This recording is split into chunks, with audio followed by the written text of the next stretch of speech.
Chapter 31 of Incidents in the Life of a Slave Girl by Harriet Jacobs, narrated by Greducator. Incidents in Philadelphia. I had heard that the poor slave had many friends at the North. I trusted we should find some of them. Meantime, we would take it for granted that all were friends, till they proved to the contrary. I sought out the kind captain, thanked him for his attentions, and told him I should never cease to be grateful for the service he had rendered us. I gave him a message to the friends I had left at home, and he promised to deliver it. We were placed in a rowboat, and in about 15 minutes were landed on a wood wharf in Philadelphia. As I stood looking round, the friendly captain touched me on the shoulder and said, "There is a respectable-looking colored man behind you. I will speak to him about the New York trains, and tell him you wish to go directly on." I thanked him and asked him to direct me to some shops where I could buy gloves and veils. He did so, and said he would talk with the colored man till I returned. I made what haste I could. Constant exercise on board the vessel, and frequent rubbing with salt water had nearly restored the use of my limbs. The noise of the great city confused me, but I found the shops and bought some double veils and gloves for Fanny and myself. The shopman told me they were so many levies. I had never heard the word before, but I did not tell him so. I thought if he knew I was a stranger he might ask me where I came from. I gave him a gold piece, and when he returned the change, I counted it and found out how much a levy was. I made my way back to the wharf, where the captain introduced me to the colored man as the Reverend Jeremiah Durham, minister of Bethel Church.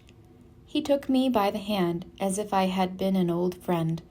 He told us we were too late for the morning cars to New York, and must wait until the evening or the next morning.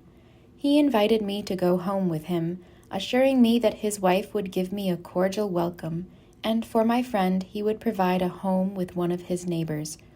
I thanked him for so much kindness to strangers, and told him if I must be detained, I should like to hunt up some people who formerly went from our part of the country.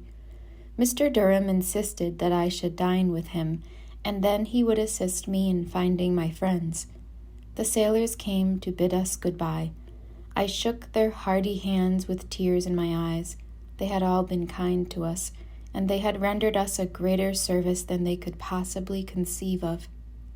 I had never seen so large a city or been in contact with so many people in the streets. It seemed as if those who passed looked at us with an expression of curiosity. My face was so blistered and peeled by sitting on deck in wind and sunshine that I thought they could not easily decide to what nation I belonged. Mrs. Durham met me with a kindly welcome, without asking any questions. I was tired, and her friendly manner was a sweet refreshment. God bless her! I was sure that she had comforted other weary hearts before I received her sympathy.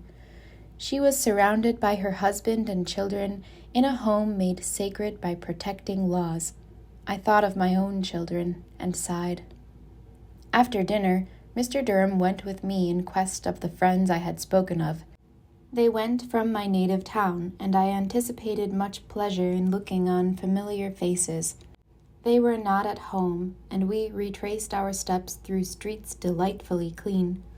On the way, Mr. Durham observed that I had spoken to him of a daughter I expected to meet, that he was surprised, for I looked so young he had taken me for a single woman. He was approaching a subject on which I was extremely sensitive. He would ask about my husband next, I thought, and if I answered him truly, what would he think of me? I told him I had 2 children, one in New York, the other at the South. He asked some further questions, and I frankly told him some of the most important events of my life. It was painful for me to do it, but I would not deceive him. If he was desirous of being my friend, I thought he ought to know how far I was worthy of it. "Excuse me if I have tried your feelings," said he. "I did not question you from idle curiosity. I wanted to understand your situation in order to know whether I could be of any service to you or your little girl. Your straightforward answers do you credit, but don't answer everybody so openly. It might give some heartless people a pretext for treating you with contempt." That word, contempt, burned me like coals of fire. I replied, "God alone knows how I have suffered, and He, I trust, will forgive me. If I am permitted to have my children, I intend to be a good mother, and to live in such a manner that people cannot treat me with contempt." "I respect your sentiments," said he. "Place your trust in God, and be governed by good principles, and you will not fail to find friends." When we reached home, I went to my room, glad to shut out the world for a while. The words he had spoken made an indelible impression upon me. They brought up great shadows from the mournful past. In the midst of my meditations, I was startled by a knock at the door. Mrs. Durham entered, her face all beaming with kindness, to say that there was an anti-slavery friend downstairs who would like to see me. I overcame my dread of encountering strangers and went with her. Many questions were asked concerning my experiences and my escape from slavery, but I observed how careful they all were not to say anything that might wound my feelings. How gratifying this was can be fully understood only by those who have been accustomed to be treated as if they were not included within the pale of human beings. The anti-slavery friend had come to inquire into my plans and to offer assistance if needed. Fanny was comfortably established for the present with a friend of Mr. Durham. The Anti-Slavery Society agreed to pay her expenses to New York. The same was offered to me, but I declined to accept it, telling them that my grandmother had given me sufficient to pay my expenses to the end of my journey. We were urged to remain in Philadelphia a few days, until some suitable escort could be found for us. I gladly accepted the proposition, for I had a dread of meeting slaveholders, and some dread also of railroads. I had never entered a railroad car in my life, and it seemed to me quite an important event. That night I sought my pillow with feelings I had never carried to it before. I verily believed myself to be a free woman. I was wakeful for a long time, and I had no sooner fallen asleep than I was roused by fire bells. I jumped up and hurried on my clothes. Where I came from, everybody hastened to dress themselves on such occasions. The white people thought a great fire might be used as a good opportunity for insurrection, and that it was best to be in readiness, and the colored people were ordered out to labor in extinguishing the flames. There was but one engine in our town, and colored women and children were often required to drag it to the river's edge and fill it. Mrs. Durham's daughter slept in the same room with me, and seeing that she slept through all the din, I thought it was my duty to wake her. "What's the matter?" said she, rubbing her eyes. "They're screaming fire in the streets, and the bells are ringing," I replied. "What of that?" said she, drowsily. "We are used to it. We never get up, without the fire is very near. What good would it do?" I was quite surprised that it was not necessary for us to go and help fill the engine. I was an ignorant child, just beginning to learn how things went on in great cities. At daylight I heard women crying fresh fish, berries, radishes, and various other things.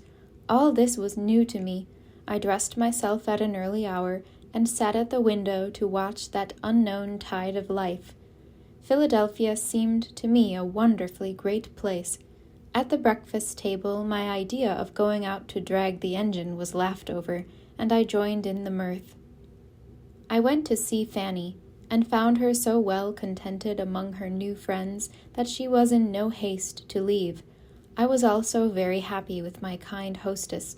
She had had advantages for education, and was vastly my superior. Every day, almost every hour, I was adding to my little stock of knowledge.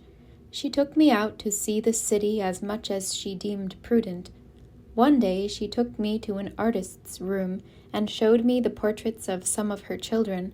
I had never seen any paintings of colored people before, and they seemed to me beautiful.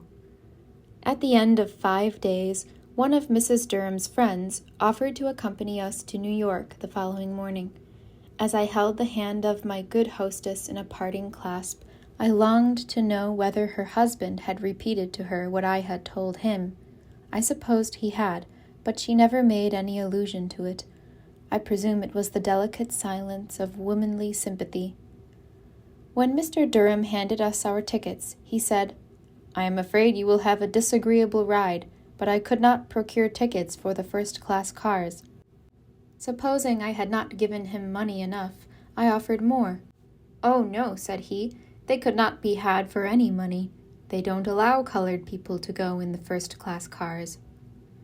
This was the first chill to my enthusiasm about the free states. Colored people were allowed to ride in a filthy box behind white people at the South, but there they were not required to pay for the privilege. It made me sad to find how the North aped the customs of slavery. We were stowed away in a large, rough car, with windows on each side, too high for us to look out without standing up. It was crowded with people, apparently of all nations. There were plenty of beds and cradles containing screaming and kicking babies. Every other man had a cigar or pipe in his mouth, and jugs of whiskey were handed round freely. The fumes of the whiskey and the dense tobacco smoke were sickening to my senses, and my mind was equally nauseated by the coarse jokes and ribald songs around me. It was a very disagreeable ride.